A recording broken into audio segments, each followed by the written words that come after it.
تیرا بھائی مجرم ہے، تیرے سے بہت بڑی غلطی ہوئی، میں ابھی پولیس اسٹیشن جا کر اپنی گرفتاری پیش کرتا ہوں، مجھ سے ایک بے گناہ آدمی کا قتل ہوا ہے۔ اس کے بھائی اورنگزیب نے جب یہ سنا تو سہارا دے کر اپنے بھائی کو گھر لے آیا اور کہا کہ وہاں تفصیل سے بات ہوگی۔ گھر آ کر اورنگزیب اپنے بھائی سے ہاتھ جوڑ کر یہی کہہ رہا تھا کہ بھائی جان، والدین کی وفات کے بعد آپ نے ماں باپ بن کر مجھے پالا، میرا خیال رکھا، اگر آپ نے اپنی گرفتاری دے دی تو میں برباد ہو جاؤں گا، میں اکیلا اس دنیا میں کیا کروں گا، لہٰذا آپ جذباتی فیصلہ مت کیجیے۔ اسد نے اپنے بھائی سے کہا کہ بیٹا، میں مجبور ہوں، احساس ندامت میں دن بدن ڈوب رہا ہوں، اب اس احساس کو لے کر زندگی گزارنا میرے لیے کافی مشکل ہے۔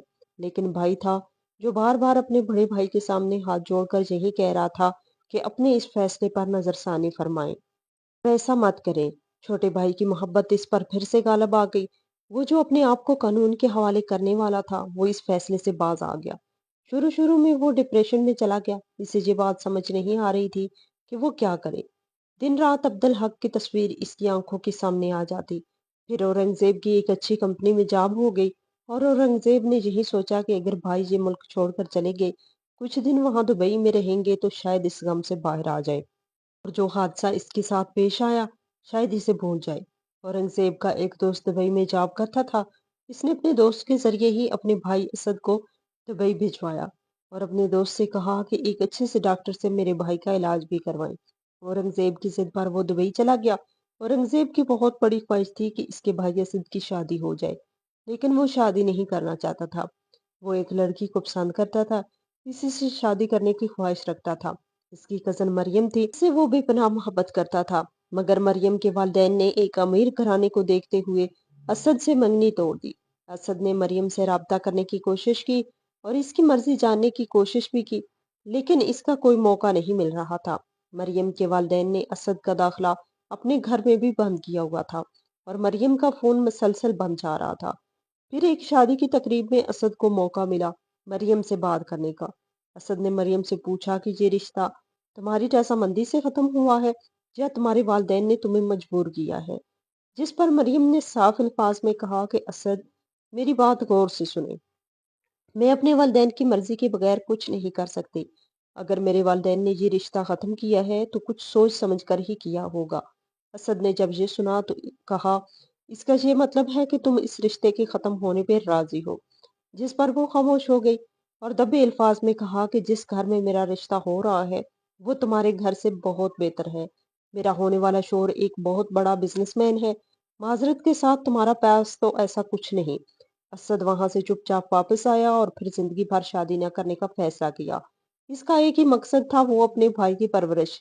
اس کا بھائی اس سے 5 سال چھوٹا تھا اور بڑا آدمی بننا چاہتا تھا، مگر پھر بھائی کے ساتھ یہ حادثہ پیش آیا۔ کالج کی گیٹ کے باہر ہی اسے اغوا کیا گیا اور وہ اورنگزیب کو اپنی زندگی سمجھتا تھا اور اورنگزیب کے بغیر زندہ نہیں رہ سکتا تھا۔ اورنگزیب کی خاطر ہی اس نے پستول لیا اور پھر ڈکیتی کرنے کی ٹھان لی، کیونکہ اس کے پاس تو پھوٹی کوڑی نہیں تھی۔ اپنے بھائی کی خاطر اس نے یہ غلطی کی۔ وہ دبئی تو جا چکا تھا لیکن ڈپریشن سے باہر نہیں آ رہا تھا۔ وہ اپنے آپ کو قانون کے حوالے کرنا بھی چاہتا تھا، لیکن چھوٹے بھائی نے اس کی منت کی کہ خدا را آپ ایسا مت کرے۔ لیکن اس کے بعد اورنگزیب جس کمپنی میں جاب کرتا تھا، اسی کمپنی میں عائشہ بھی جاب کرتی تھی۔ بریک ٹائم میں عائشہ سے اس کی بات ہوئی تھی، دونوں ایک دوسرے کو پسند کرنے لگے۔ اس نے فون پر ہی اپنے بڑے بھائی اسد کو اس بات کی اطلاع دی کہ کمپنی میں مجھے ایک لڑکی سے پیار ہے، وہ مجھے پسند ہے اور میں اس سے شادی کرنا چاہتا ہوں۔ اسد جو دکھوں میں گر چکا تھا، یہ خبر سن کر خوش ہوا۔ پہلے تو اورنگزیب نے یہ ضد کی کہ جب تک آپ شادی نہیں کریں گے میں بالکل شادی نہیں کروں گا۔ اصول بھی یہی ہے کہ بڑے بھائی کی پہلے شادی ہو، مگر جب اورنگزیب کو اس بات کا یقین ہو گیا کہ بھائی صاحب کسی صورت اب شادی کرنے والے نہیں، تب اس نے اپنے بھائی کو شادی کے لیے مجبور کرنا چھوڑ دیا۔ ہاں، البتہ اس نے بھائی سے یہ ضرور کہا کہ آپ جب دبئی سے واپس آ جائیں گے تب عائشہ سے میرے رشتے کے بارے میں آپ ہی بات کریں گے۔ اسد دبئی سے واپس آیا۔ ایئرپورٹ پر اس نے اپنے بھائی کا استقبال کیا۔ پھر کچھ دنوں بعد اسد اپنے چھوٹے بھائی اورنگزیب کو لے کر عائشہ کے گھر آیا۔ عائشہ کی ماں شگفتہ بہت خوش تھی۔ اس کی بیٹی ایک اچھے اور سلجھے ہوئے خاندان میں جانے والی ہے اور لڑکا کافی خوبصورت ہے، مگر وہ اس بات سے بالکل ناواقف تھی کہ جس لڑکے سے شادی ہو رہی ہے اسی کے بڑے بھائی نے اسے بیوہ بنایا تھا، اس نے ہی اس کا سہاگ چھین لیا تھا۔